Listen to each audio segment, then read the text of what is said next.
예수 그리스도 이름으로 하나님 말씀 증거하겠습니다. 하나님 말씀 디모데전서 4장 6절에서 8절 말씀입니다.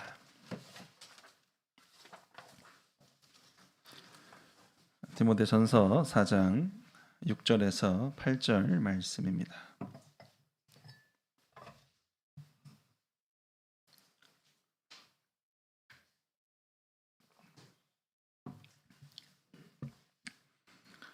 디모데전서 4장 6절에서 8절 말씀 제가 읽겠습니다. 같이 눈으로 또 마음으로 읽어 주시기 바랍니다. 6절 내가 이것으로 형제를 깨우치면 그리스도 예수의 선한 일꾼이 되어 믿음의 말씀과 내가 쫓은 선한 교훈으로 양육을 받으리라. 망령되고 허탄한 신화를 버리고 오직 경건에 이르기를 연습하라. 육체 연습은 약간의 유익이 있으나 경건은 범사에 유익하니 금생과 내생에 약속이 있느니라. 아멘. 오늘 말씀의 제목은 성숙함에 이르자라는 말씀의 제목입니다. 버킷리스트라는 말이 있습니다. 어떤 의미냐면 죽기 전에 꼭 해야 할 일들이나 달성하고 싶은 목표를 세워놓은 그 목록 리스트를 버킷리스트라고 합니다. 인생을 마무리하는 그 시점에 내가 꼭 이것만큼은 그래 해보고 싶다.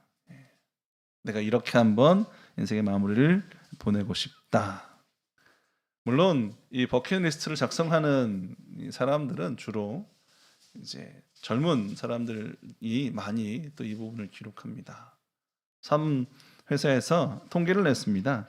직원들이 버킷리스트를 작성하도록 했고 어떤 이야기들이 어떤 내용들이 그 안에 담겨질까 조사를 했는데 가장 이제 공통적으로 리스트의 상위에 오른 것들이 하나는 해외여행이었습니다.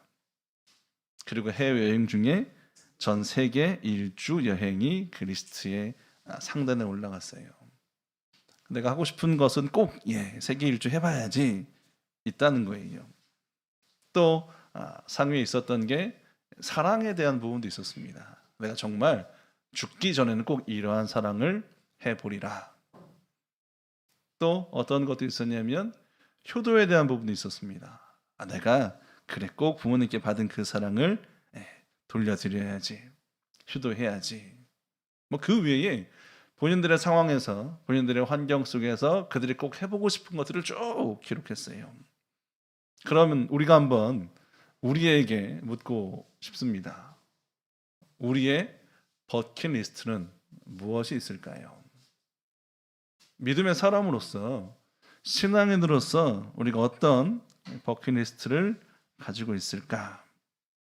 중요한 건 세상에서 쓰고 있는 버킷리스트와는 조금 달라야 된다고 여겨집니다. 분명히 달라져야 될 것 같아요. 죽기 전에 기록하는 그 목록들, 그래 나는 죽기 전에 하나님이 나를 부르시기 전에 정말 열심히 한번 제대로 믿음 생활 해봐야지. 내가 정말 제대로 하나님을 위해서 헌신해봐야지. 봉사해봐야지. 내가 죽기 전에 꼭 하나님 말씀을 몇 번 내가 읽을 거야. 내가 항상 하나님 우선순위 놓고 그래 살아갈 거야. 예수님처럼 한번 살아봐야 되잖아. 그래 나는 그렇게 한번 예수님처럼 살아봐야지. 또 오늘 우리가 영혼의 때 나누고 있는 주제가 뭡니까? 성숙한 그리스도인의 삶이에요. 그래 나는 죽기 전에 꼭 그리스도를 닮은 성숙한 그리스도인으로 한번 살아봐야지. 여러분 우리의 버킷리스트는 영적으로 우리가 접근해야 되고요. 영적으로 바라볼 수 있어야 되고요. 영적인 목표를 세우고 그렇게 리스트를 작성하고 목표 삼아 살아가야 될 거라 여겨집니다. 그 가운데 오늘 말씀을 나누고 싶은 건 영적으로 우리가 성숙함에 이르는 것, 성숙한 그리스도의 삶을 살아가기 위해서 영적으로 성숙함에 이르는 것, 우리가 그걸 추구하고요. 또 그걸 바라보며 우리가 살아갈 수 있어야 한다는 거예요. 바울 사도가 우리에게 말하고 있는 영적 성숙함 무엇이었습니까? 우리 에베소서 4장 13절부터 15절까지 말씀 속에 담겨 있습니다.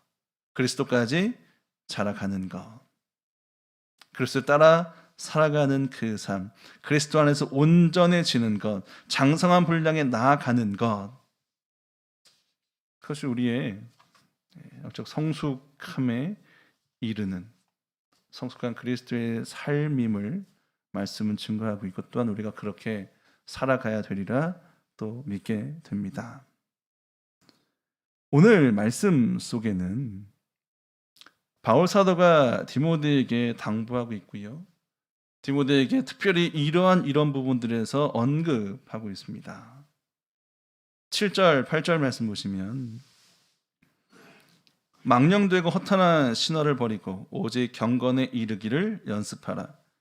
육체의 연습은 약간의 유익이 있으나 경건은 범사에 유익하니 금생과 내생에 약속이 있느니라. 바울사가 무엇을 당부하고 있습니까? 경건에 이르기를 연습하라고 말하고 있고요, 육체의 연습에 대해서 또한 언급하고 있습니다. 여러분이 연습이란 단어는 결국 우리가 훈련되어져야 한다는 것입니다. 훈련되어져야 자라갈 수 있고요, 훈련되어져야 우리가 이루고자 하는 영적 성숙함에 이르를 수 있다라는 거예요. 15절 말씀 보시면 이 모든 일에 전심전력하여 너의 진보를 모든 사람에게 나타나게 하라. 자라가라고 말씀합니다. 자라가야 한다고 말씀하고 있어요. 여러분, 자라가기 위해서 필요한 과정은 무엇입니까? 연습하는 거고요, 훈련을 통해서 자라가야 돼요. 훈련하지 않으면 자라가야 되는 그 목적에, 그 목표에 우리는 다다를 수 없음을 또한 알게 됩니다. 여러분, 요즘 사람들이 옛날에는 무엇을 먹을까, 이제 뭡니까? 먹을 게 없었을 때는 뭐든 먹어야 되니까 무엇을 먹을까에 접근했다면 요즘 어떻습니까? 어떤 걸 먹어야 맛있게 먹을 수 있을까, 이렇게 접근합니다. 근데 조금 더 나가면 뭐예요? 내 몸에 정말 좋은 게 무엇인지 나는 그것 먹어야지. 뭐가 있을까? 사람들이 건강에 신경 쓰기 시작했고요, 건강을 위해서 먹는 것부터 이렇게 구별해 먹게 됐습니다. 심지어는 너무 많이 먹어서 이제는 뭐예요? 다이어트 합니다. 다이어트. 그리고 다이어트에 성공하려면 어떻게 해야 돼요? 생활 습관을 바꾸라고 이야기합니다. 무슨 얘기냐면 먹는 그 습관을 살찌우는 습관에서 살찌우지 않는 습관으로 바꿔야 된다는 거예요.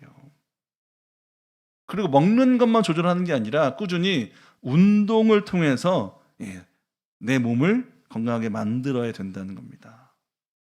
더 나아가 식단을 짜서 철저하게 그것을 지킵니다. 그래서 아침은 뭐 요거 조금, 점심은 요거 조금, 저녁은 굶기도 하고 안 먹기도 하고, 똑같은 말이긴 합니다.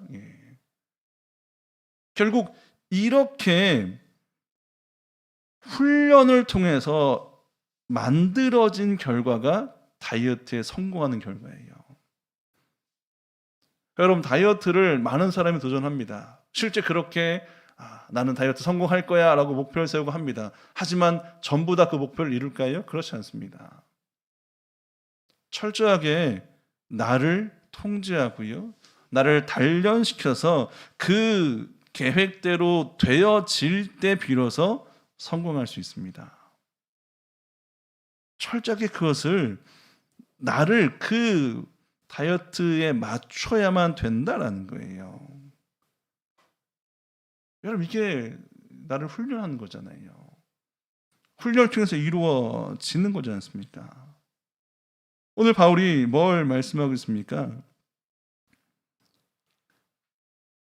경건은 범사에 유익하다라고 말씀해요. 우리 7절 8절 다시 보시면 망령되고 허탄한 신화를 버리고 오직 경건에 이르기를 연습하라. 육체의 연습은 약간의 유익이 있으나 경건은 범사에 유익하니 금생과 내생에 약속이 있느니라. 육체의 그 연습과 훈련은 유익이 있대요. 근데 이 유익은 그렇게 막 우리로 하여금 풍족하게 주는 유익이 아니라는 거예요. 그리고 언급하는 게 무엇입니까? 경건에 이르기를 연습하는 그 경건의 훈련은 범사에 유익하고요. 금생과 내생에 약속이 있다라고 말씀합니다. 그러니까 우리의 영적인 성숙함을 위해서 이 영적인 훈련이 필요하고요. 그 영적인 훈련을 통해서 그 성숙함에 이르러야 함을 이야기하고 있다라는 거예요. 6절 말씀 보시면 내가 이것으로 형제를 깨우치면 그리스도 예수의 선한 일꾼이 되어 믿음의 말씀과 내가 쫓은 선한 교훈으로 양육을 받으리라. 이것으로 형제를 깨우치면 깨우치다는 가르치다, 알게 하다, 제시하다입니다. 이것들을 제시하고 이것들을 가르치고 이것들을 알려줌을 통해서 이것들의 훈련을 통해서 범사의 유익함을 금생과 내생의 약속을 얻어갈 것을 말하고 있어요. 그러면 여기서 가르치는 이것들은 뭘 말하는 걸까요? 이것들로 훈련해서 이것들로 연습하면 우리가 자라가고요, 성장하고요, 성숙함에 이룰 수 있다는 거예요. 그러면 이것들은 뭘까요? 이것들은 앞에 있는 4절과 5절 말씀을 봤습니다. 4절 하나님이 지으신 모든 것이 선함에 감사함으로 받으면 버릴 것이 없나니 하나님의 말씀과 기도로 거룩하여 짐이니라. 우리가 여기서 세 가지를 언급해 볼 수 있고요. 이 세 가지를 통해서 우리가 성숙함에 이르를 수 있음을 또한 말씀을 통해 보게 됩니다. 우리가 성숙함을 이루기 위해서 훈련해야 될 첫 번째는 그래서 뭐냐면 4절 말씀이에요. 감사 훈련이에요. 감사라는 것입니다. 감사는 그냥 나와지는 것이 아니라 훈련을 통해서 나와지는 것이 감사라는 거예요. 여러분, 예수님은 공생의 과정 속에서 감사하시고 있는 부분을 성경에서는 대략 4군데에서 언급하고 있습니다. 요한복음 6장 11절 말씀 보시면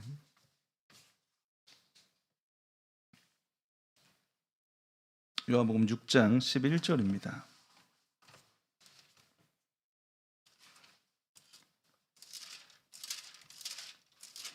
요한복음 6장 11절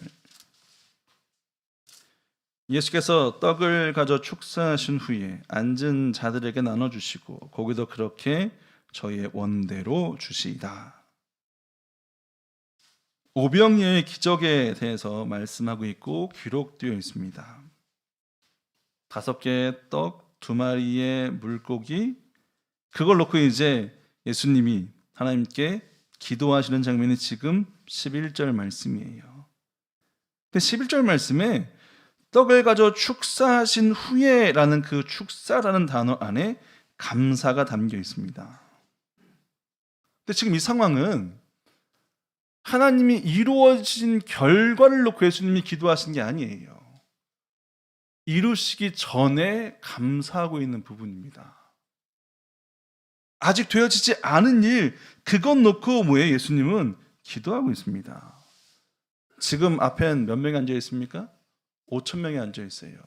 아시는 것처럼 당시의 수는 장정들만 셌다면 5,000명 이상 대략 2만 명의 사람들이 앉아 있습니다. 그리고 그 손에 들린 건 5개의 떡과 2마리 물고기예요. 사람들에 비하면 정말 보잘것없는 양이 예수님 손에 있는 겁니다. 근데 예수님은 그때 감사해요. 하나님께 감사합니다. 그리고 그 기적을 이루세요. 이게 예수님의 감사였습니다. 또 예수님이 감사하신 걸 보면 마태복음 11장 25절 말씀에 이와 같은 말씀이 있습니다. 마태복음 11장 25절.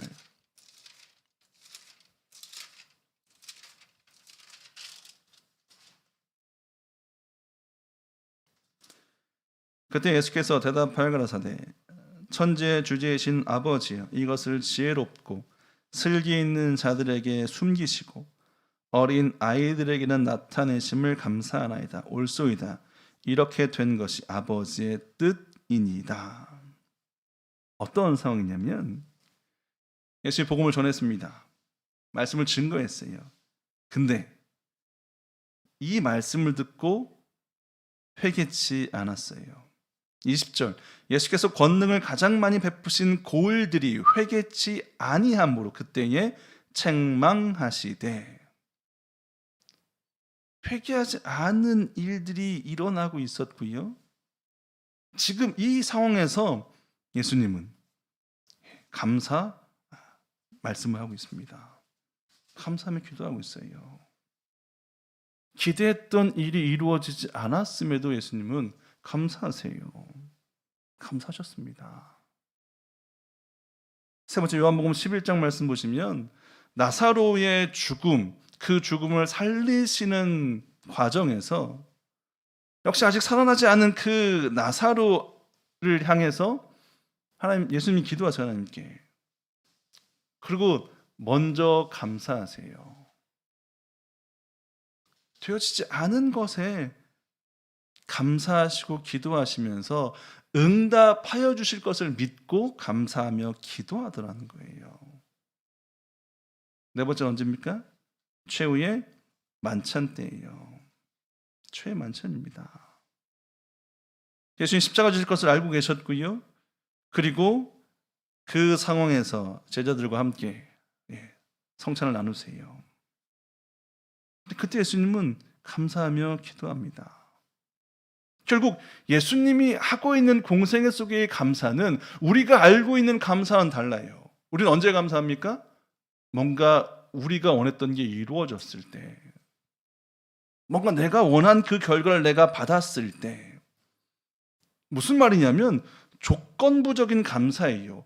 되어진 것, 그 결과를 놓고 우리가 감사한다면 예수님은 결과가 나오지 않아도, 기대했던 것이 이루어지지 않아도 예수님 이루어질 것에 대해 바라보시면서 감사하시더라는 거예요. 우리와 감사하는 부분이 남달리 예수님이 보여주고 있습니다. 골로새 3장 15절에서 17절 말씀 보시면 골로새 3장 15절에서 17절입니다.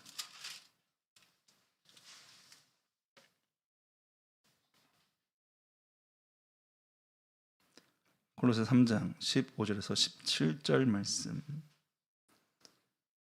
그리스도의 평강이 너희 마음을 주장하게 하라. 평강을 위하여 너희가 한 몸으로 부르심을 받았나니 또한 너희는 감사하는 자가 되라.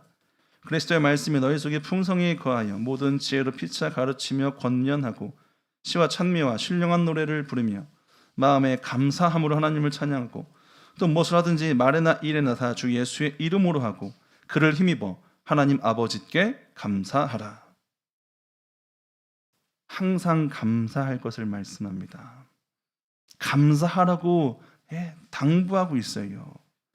어떤 일이든 어떤 상황이든 그것 가운데 묻혀서 감사를 잃어버리고 불평과 원망하는 삶이 아니라 항상 그 안에서 하나님이 하실 일을 바라보고 기대하며 그것을 믿고 감사하라는 거예요.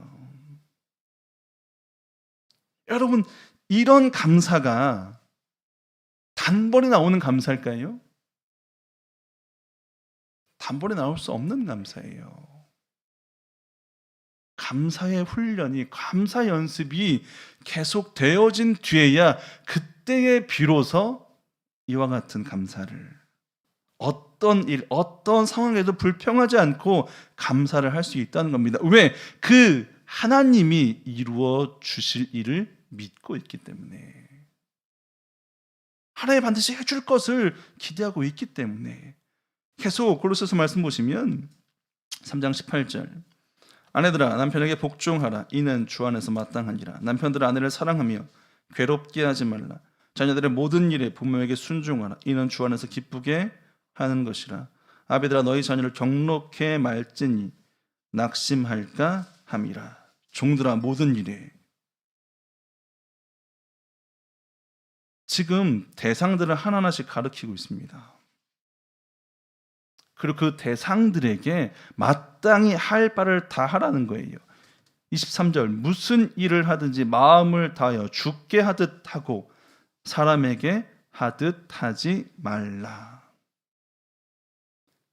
항상 하나님께 우리가 어떻게 다가갑니까? 감사함으로 다가간다면, 또 그렇게 하나님께 대한다면 역시 뭐예요? 우리가 대하는 아내, 남편, 자녀, 부모, 종, 상전 어떻게 대하라고요? 감사함으로 대하라는 거예요. 여러분, 감사하면 마땅히 그들이 요구하는 걸 뭡니까? 우리가 해줄 수 있습니다. 또 하게 됩니다. 여러분, 얼마나 부모에게 감사합니까? 얼마나 자녀에게 감사합니까? 얼마나 남편에게 감사합니까? 아내에게 감사합니까? 우리가 얼마나 어떤 감사를 지금 하며 살고 있냐라는 거예요. 여러분, 그렇게 우리가 감사할 수 있는 건 훈련을 통해서, 감사는 자꾸 해야 됩니다. 어떤 상황이든 불평과 원망의 목소리가 아니라 그러한 상황일지라도 예수님이 하셨던 그 감사의 모습을 닮아서 그렇게 감사해 나가면 결국 우리 입에는 모든 상황이 다 감사하게 돼요. 감사를 하게 될 겁니다. 그럼에도 그리 아니하실지라도, 내가 원하는 게 이루어지지 않음에도, 여러분, 그 감사의 훈련을 통해 이루어진 그 감사가 결국은 우리를 예수님의 삶을 닮아가게 하는 그 자리까지 나게 하는 거예요. 감사를 그래서 훈련하시길 바랍니다. 연습하시길 바라요. 상황 속에서 결과를 가지고 감사하는 이 초보적인 신앙이 아니라 성숙함에 이르는 그 신앙으로, 믿음으로 감사하시는 저와 여러분 되길 주님의 이름으로 축원드립니다. 두 번째, 우리가 성숙함에 이르기 위한 영적 성숙을 위해 필요한 훈련은 말씀 훈련입니다. 말씀 훈련이 필요하다는 거예요. 예수님은 공생의 시작을 40일 금식하시고 마귀의 시험을 당하시는 를 통해서 시작해 나가십니다. 예수님 세 가지 시험 당하셨습니다. 돌에 떡이 되는 것, 성전 꼭대기에서 뛰어내려 나한테 절해. 예수님 어떻게 그 시험들을 이기셨습니까? 말씀으로 이기세요. 기록하였으되 라는 부분으로 말씀을 가지고 그 시험을 이겨내셨습니다. 예수님이 말씀으로 이겨내셨다는 건, 결국 예수님은 어떤 상황이든 어떤 모습에서든 항상 그 말씀으로 철저하게 준비되어 있고 훈련되어 계셨다는 거예요. 말씀으로 무장되어 있던 분이 바로 예수님이었어요. 예수님이 시험을 이기시면서 인용하셨던 말씀이 신명기 8장 3절이거든요. 함께 보시겠습니다. 신명기 8장 3절 말씀. 신명기 8장 3절입니다.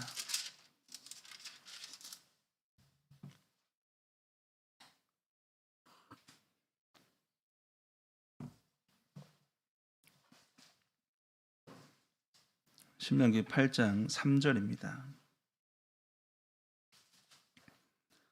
너를 낮추시며 너로 줄이게 하시며 또 너도 알지 못하며 내 열조도 알지 못하던 만나를 내게 먹이신 것은 사람이 떡으로만 사는 것이 아니요 여호와 입에서 나오는 모든 말씀으로 사는 줄을 너로 알게 하려 하심이니라. 우리가 사는 건 하나님의 말씀으로 사는 것을 말씀합니다. 여러분, 이 이야기는 결국 지금 어느 시기를 지금 말씀하고 있습니까? 만나는 어디서 먹었어요? 광야에서 먹었습니다. 40년 광야 생활 동안 그들을 먹였던 것, 그들을 살게 했던 것, 이게 만나였어요. 지금 그 광야 생활이 마무리되는 그때에, 신명기는 모세가 가나안 들어가기 직전에 한 설교잖아요. 광야 시간에 마무리하는 그때에 모세가 말하고 있는 게, 하나님 우리에게 만나를 주셨는데 왜 주셨냐는 거예요. 왜? 우리가 사는 건 하나님의 말씀으로 사는 것이야. 매일매일 그들이 만나를 먹고 살았던 것처럼 우리가 말씀을 먹고 살아가는 것, 여러분, 그것이 우리 삶에 필요하다라는 거예요. 그들을 40년 동안 먹이신 건, 만나를 통해서 그들을 먹이신 건 오늘날 우리가, 아니 그들이 가나안 들어갔을 때 뭘 먹고 살라는 말씀이에요? 말씀 먹고 살아야 된다는 거예요. 말씀이 아니곤 그들을 살게 할 수 없음을 말씀하고요, 그 말씀으로 살고 있음을 그들로 하여금 깨게 하고요, 그 훈련을, 그 연습을 갖고 살아갈 것. 여러분, 그 훈련이 몇 년이었습니까? 40년이었어요. 40년. 40년 동안 똑같은 훈련을 반복한다 그러면 눈 감고도 할 겁니다. 아니, 그냥 자다 깨서도 그 일을 할 거예요. 그 훈련이 그들로 하여금 뭐예요? 말씀으로 살게 한 거예요. 자, 그렇게 훈련 받았습니다. 근데 그들이 가나안에 들어갔을 때 그들의 모습은 어떻습니까? 사사기 2장 6절 7절.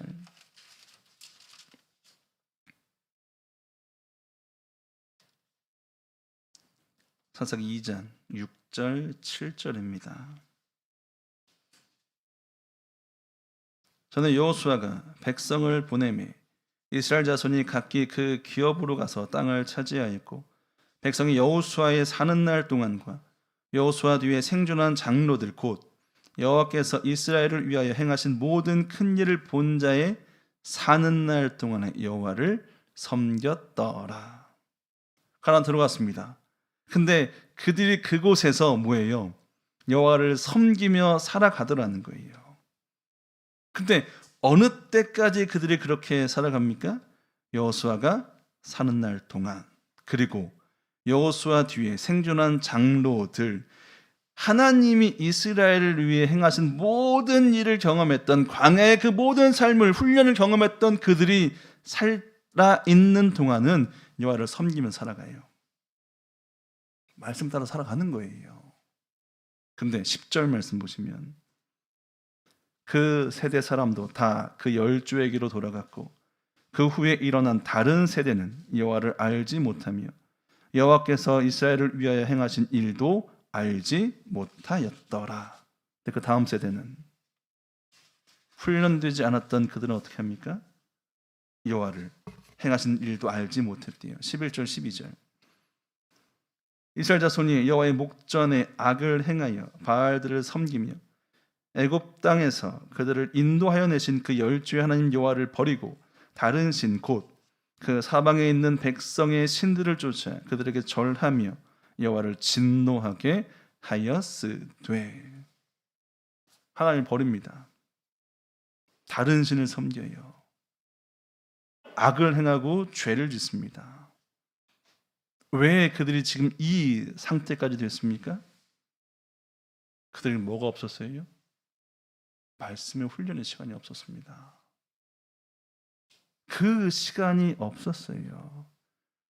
그 시간이 없을 때 그들이 보여주고 있는 건 이방 신들을 섬기고요, 그 신들을 쫓아가는 거고요, 하나님을 잊어버리는, 하나님 앞에서 악을 행하는 모습으로 바뀌어지더라는 거예요. 여러분, 오늘 말씀이 지금을 살고 있는 우리에게 또한 동일하게 말씀해요.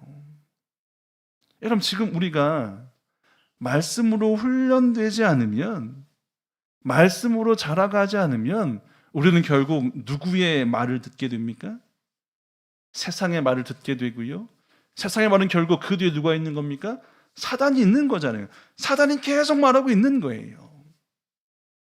여러분, 그러면 그 말에 우리가 미혹되고 넘어져서 결국은 하나님의 백성임에도 불구하고, 하나님의 선택하셔서 이 자리에 있음에도 불구하고 자꾸 어디로 나가게 되는 거예요? 세상으로. 오늘 이스라엘 백성들이 다른 신을 섬기잖아요. 물론 우리가 우상을 섬기진 않을 거예요. 하지만 누굴 섬깁니까? 세상을 섬기게 됩니다. 세상으로 나가게 되어 있어요. 아니, 하나님보다 더 사랑하는 그 대상을 세상 가운데 만들어 놓고요, 그걸 쫓고 그것을 추구하며 살아가는 모습으로 우리가 되어진다라는 거예요. 사단이 예수님을 시험할 때, 예수님의 지금 상황은 40일 금식하셨으니까 얼마나 먹을 것이 필요했겠습니까? 딱 그걸로 시험하잖아요. 떡으로. 딱 지금 세상에서 필요한, 육체를 위해 필요한 그걸로 시험해요. 하지만 예수님은 말씀으로 되어 계신 그분은 말씀으로 이겨내십니다. 말씀으로 승리해서 말씀의 승리의 모습을 우리에게 보여주고 있어요. 예수님 말씀으로 이기셨던 그 모습처럼 우리가 말씀으로 세상을 이기려면 결국 우리도 말씀으로 훈련되어지는, 말씀으로 자라가야 되는. 여러분, 그래서 우리가 말씀의 훈련에 소홀해서는 안 됩니다. 말씀에 자리면 말씀의 훈련을 끊임없이 우리가 받고 자라가야 돼요. 잠언 3장 3절 말씀 보시면, 잠언 3장 3절입니다.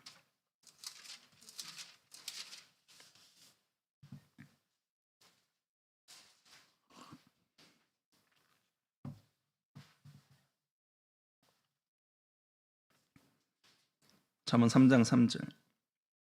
인자와 진리로 내게서 떠나지 않게 하고 그것을 내 목에 매며 내 마음판에 새기라. 1절부터 보시면, 내 아들아, 나의 법을 잊어버리지 말고 내 마음으로 나의 명령을 지키라. 그리하면 그것이 너로 장수하여 많은 해를 누리게 하며 평강을 더하게 하리라. 인자와 진리로 내게서 떠나지 않게 하고 그것을 내 목에 매며 내 마음판에 새기라. 말씀을 잊어버리지 마. 말씀을 너희가 항상 기억하며 살아가고 지키며 살아가야 돼. 근데 그렇게 하라고 말씀하시면서 그 말씀을 어디에 새기라고요?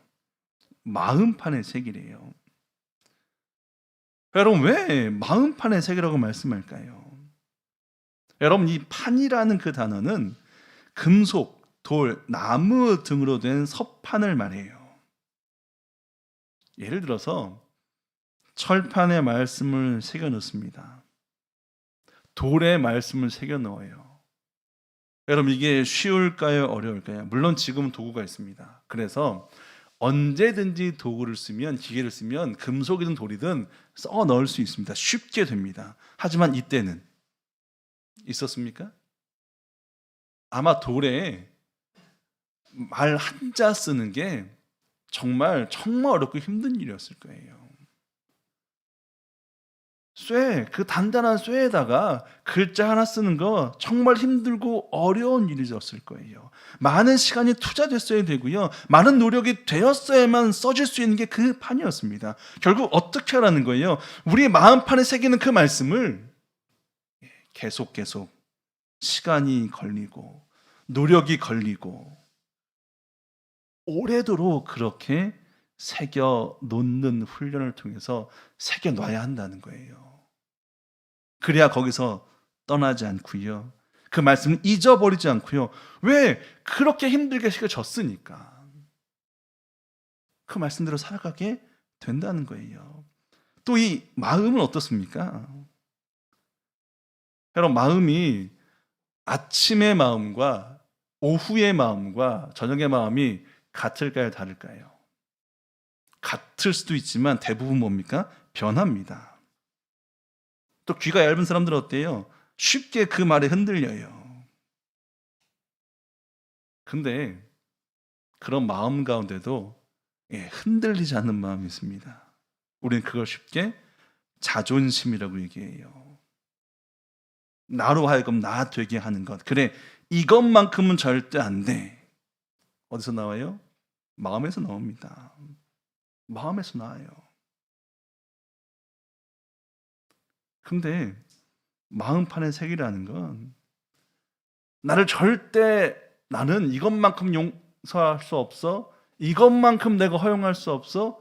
이걸 뭐 하라고요? 이걸 내려놓으라는 거예요. 내 자존심을 내려놓고요. 나로 하여금 나 되게 하는 거 그건 내려놓고 그 안에 말씀을 새겨 넣으라는 거예요. 그리고 그 말씀을 새겨 넣은 건 힘들게 노력해서 새겨 놓은 그 말씀을 이제 뭡니까? 그것 간직하고 살아가라는 것입니다. 여러분, 이렇게 되기까지 필요한 게 뭐예요? 이게 말씀의 훈련이에요. 내 생각과 내 가치관과 내 자존심과 이거를 내려놓게 하는 게 이게 말씀이에요. 여러분, 말씀엔 능력이 있습니다. 말씀은 우리의 모든 것을 부서뜨리고요. 우리를 꿰뚫어 보고요. 그 말씀이 우리를 정말 하나님의 백성 되게, 정말 나로 나 되게 하는 게 그게 말씀이에요. 로마서 뭐라고 얘기합니까? 믿음 어디서 나요? 믿음 들음에서. 들음은 그리스도의 말씀에서. 우리의 믿음은 말씀을 통해 납니다. 그 말씀 우리 가운데 새겨졌을 때, 훈련을 통해서 새겨졌을 때 우리는 그 말씀으로 예수님이 승리하셨던 그 모습처럼 승리할 수 있고요. 예수님이 걸어가셨던 그 걸음을 또한 우리가 걸어갈 수 있는 거예요. 여러분, 그리스도인이란 그 단어는 그리스도께 속한 자라는 의미예요. 아, 저 사람의 삶을 보면 저 사람은 그래 로마 군인이야. 그 말은 뭐예요? 로마에 속한 군인, 로마인. 그리스도인은 저 사람들은 누가 봐도 그리스도께 속한 사람들이야. 그리스도인이야. 우리가 예수님과 닮아가는 그 삶, 예수님께 속해져 있는 그 삶을 살아가는 것, 여러분, 말씀을 통해서 우리가 그 삶을 살아갈 수 있습니다. 말씀이 우리를 그렇게 인도하실 거예요. 말씀의 능력이 우리로 하여금 그렇게 영적인 성숙함을 이루게 하실 수 있음을 여러분 꼭 믿으시고 말씀 훈련에 더욱 매진하셔서 더욱 말씀을 가까이 하셔서 말씀으로 살아가시는 성숙한 그리스도인 되시길 주님의 이름으로 축원드립니다. 세 번째 우리가 알 수 있는 영적 성숙함에 이르는 모습은 기도 훈련입니다. 앞서 디모데전서 4장 말씀에 계속 뭘 말씀하고 있습니까? 감사하는 거, 말씀과 기도로 거룩하여지는 거, 또 이것을 우리가 가르쳐야 돼, 이렇게 성장하고 자라가야 돼, 기도 훈련 해야 한다는 거예요. 예수님은 이 땅에서 공생의 과정 속에 기도하시며 살아가셨던 삶을 또한 우리에게 보여주고 있습니다. 근데 예수님이 언제 기도하셨냐를 말씀을 통해 찾아보면 예수님은 바쁘신 그 가운데서 기도하세요. 시간을 내시고요. 시간을 쪼개서라도 기도하시는 모습을 보여줍니다. 누가복음 5장 18절 말씀 보시면 누가복음 5장 18절입니다.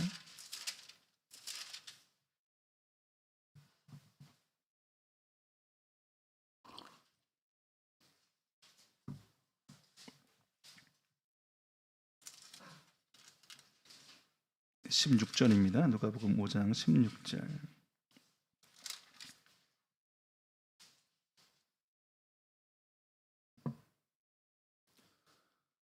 예수는 물러가서 한적한 곳에서 기도하시니라. 15절부터 보시면 예수의 소문이 더욱 퍼짐에 허다한 무리가 말씀도 듣고 자기 병든 나음을 얻고자 하여 모여오되 예수는 물러가서 한적한 곳에서 기도하시니라.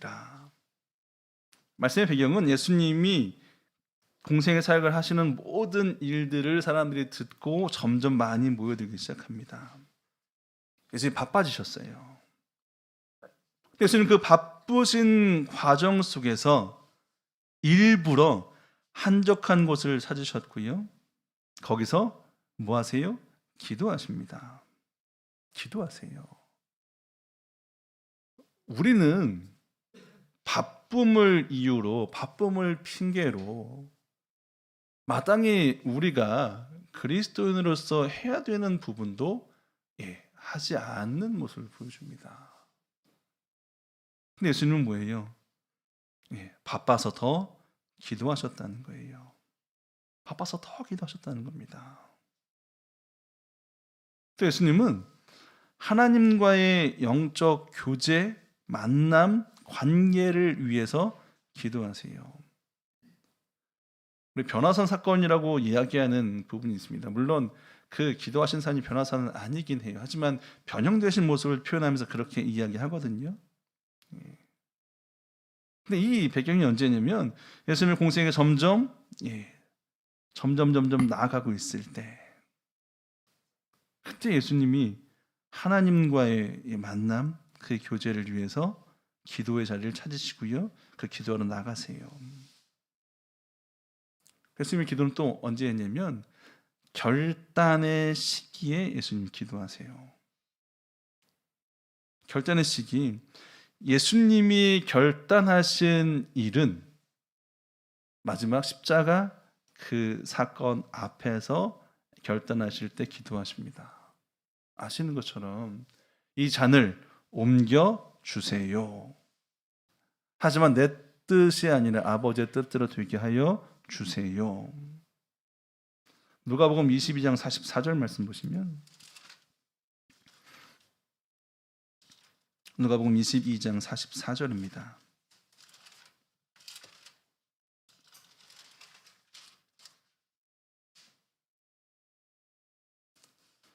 누가복음 22장 44절. 예수께서 힘쓰고 애써 더욱 간절히 기도하시니 땀이 땅에 떨어지는 핏방울같이 되더라. 예수님이 얼마나 간절히 기도했는지가 말씀에 나옵니다. 땀이 땅에 떨어지는 핏방울처럼 되었대요. 그만큼 간절하게 예수님은 그가 가셔야 되는 그 마지막 순간에, 그 결단의 시간에 하나님께 기도하세요. 그 마음이 아직도 남아 있습니다. 십자가를 좀 피하고 싶은 그 마음, 아픔을 좀 떠나게 하고 싶은 그 마음이. 근데 그 마음을 예수님 기도하셨고 하나님의 뜻에 따른 기도의 자리가 됐고요. 또 그렇게 결국 뜻을 확인하고 그 뜻을 따를 능력을 덧입고 그렇게 십자가를 지셨습니다. 예수님의 기도의 자리는 바쁜 그 상황에서 기도하셨고, 이 일이 되어지는 과정 속에서 온전히 하나님의 뜻과 함께하는 것을 위해서 기도했고요. 마지막 결단, 선택하는 그 자리에 또한 예수님은 기도하셨어요. 결국 예수님의 삶을 놓고 보면 예수님의 삶은 기도하신 삶이에요. 기도를 통해 이루신 삶입니다.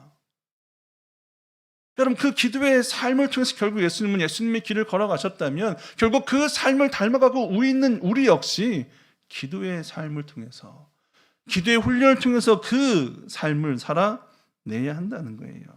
여러분, 사도행전에 기록되고 있는 사도들의 모습, 예수님 승천하셨습니다. 이제 그들은 남겨졌어요. 그들이 할 수 있는 건 뭐가 있겠습니까? 왜 지금까지 예수님만 믿고 따라왔거든요. 예수님만 보고 왔거든요. 근데 지금은 예수님이 없어요. 근데 그들은 그때 어떤 자리에 서게 됩니까? 기도의 자리에 서게 되고요. 그 기도의 자리에 예수님이 말씀하셨던 성령이 임하고요. 그 성령의 능력을 힘입어 그들에게 주어진 사명을 감당하며 그렇게 살아갑니다. 성령을 의지하고 성령의 능력으로 살아가던 그들의 삶은 사도행전을 보면 계속 어떤 자리에 함께 있었냐면 기도의 자리에 함께 있음을 보게 돼요. 그리고 그들은 그렇게 기도합니다. 여러분, 그들이 그렇게 기도하며 그들에게 주어진 그 역할, 그 사명을 감당할 수 있었던 건 결국 그들이 예수님의 삶을 통해서 기도의 훈련으로 되어온 결과예요. 여러분, 기도의 훈련이 없으면 정말 우리가 기도할 때 기도할 수 있을까요? 기도하지 못합니다. 왜? 그때조차도 몰라요. 그러면 누구 뜻대로 살아가는 거예요? 내 뜻대로 살아가는 겁니다. 내 마음대로 살아가는 거예요. 내 마음대로 선택해놓고 그 선택에 실패하면 그때 어디로 나갑니까? 기도하러 나가요. 정말 필요한 건 기도를 통해서 이루어지는 삶을 우리가 바라봐야 된다는 거예요. 내가 해놓고 안 된 것을 하나님 책임지세요를 하고 나오는 기도가 아니라 끊임없이 기도를 통해서 소통하고 함께하며 기도를 통한 예수님을 닮아가는 그 삶을 살아가야 된다는 거예요. 그러려면 기도하지 않고선 되어지지 않는 거예요. 기도의 자리가 확보되지 않고선, 기도의 습관이 되지 않고선 되어지지 않는 겁니다. 그래서 기도의 훈련이 필요하다는 거예요. 다시 우리 본문 디모데전서 4장 돌아가시면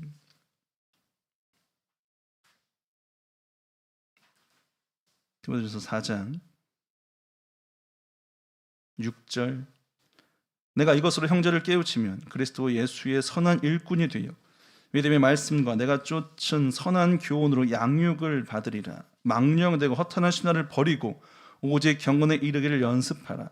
육체의 연습은 약간의 유익이 있으나 경건은 범사에 유익하니 금생과 내생에 약속이 있느니라. 우리가 허탄한 신화를 버릴 수 있는 것, 망령된 것을 버릴 수 있는 것, 결국 그것은 위 언급한 것처럼 말씀과 기도로 훈련되고요, 감사로 훈련되고요, 이렇게 거룩히 구별되어지는 그 삶이 되었을 때 결국 우리는 경건에 이르를 수 있고요. 하나님께서 원하시고 하나님께서 바라시는 정말 그리스도인의 삶을, 초보의 그리스도인의 삶이 아니라 성숙한 그리스도인의 삶을 살아낼 수 있는 거예요. 15절 바로 당부합니다. 이 모든 일에 전심전력하여 너의 진보를 나타내라. 진보를 나타내라는 거예요. 16절 내가 내 자신과 가르침을 삼가 이 일을 계속하라. 이것을 행함으로 내 자신과 내게 듣는 자를 구원하리라. 계속 뭐예요? 살아가라는 거예요. 살아가라는 것입니다. 여러분, 훈련이라는 것은 계속하지 않고 멈추면 다시 어떻게 됩니까? 원래대로 돌아가요. 원래대로 돌아갑니다. 몸을 열심히 만들어 놓고 손 놔버리면 몸은 다시 만들기 전 상태로 돌아가는 거예요. 결국 계속 유지하는 건 뭡니까? 계속 훈련해 나가는 겁니다. 계속 지켜나가는 거예요. 여러분, 우리가 그래서 항상 감사하는 것, 말씀, 그리고 기도, 어찌 보면 가장 신앙의 기본 되는 부분들이잖아요. 여러분, 그 기본을 우리가 정말 충실하게 해 나가면 결국 하나님께서 우리를 그렇게 되게 해주세요. 하나님이 이루어 주시는 삶이 사실은 그리스도인의 삶이에요. 내 힘으로 될 수 있을까요? 내 뜻대로 될 수 있을까요? 우린 연약하고 한계가 있습니다. 하나님이 주셔야 돼요. 디도서 3장 5절 말씀 보시면 디도서 3장 5절입니다.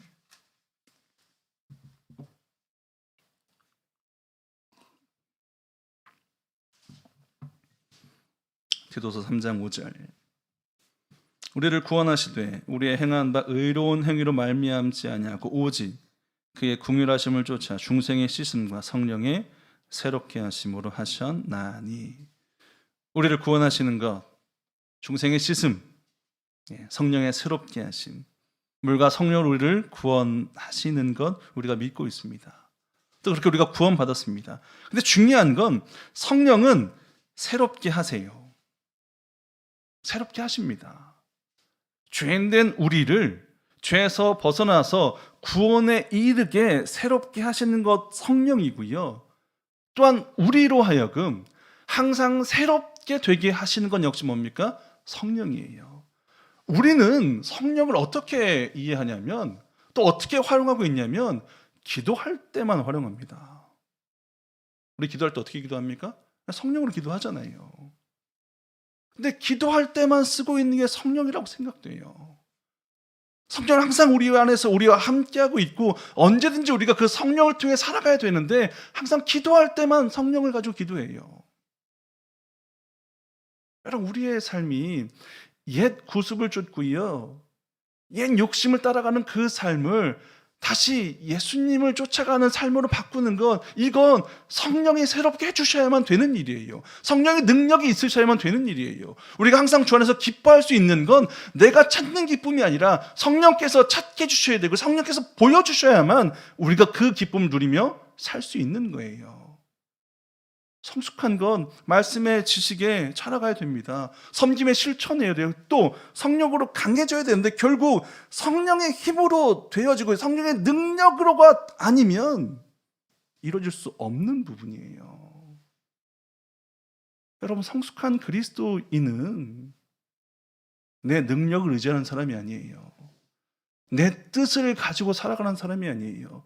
내가 알고 있는 지식, 내가 가지고 있는 내가 배운 것들, 여러분, 그걸로 살아가는 것이 아니라 오직 성령으로 살아가는 그 사람이 정말 참된 성숙한 그리스도인의 삶을 살게 됩니다.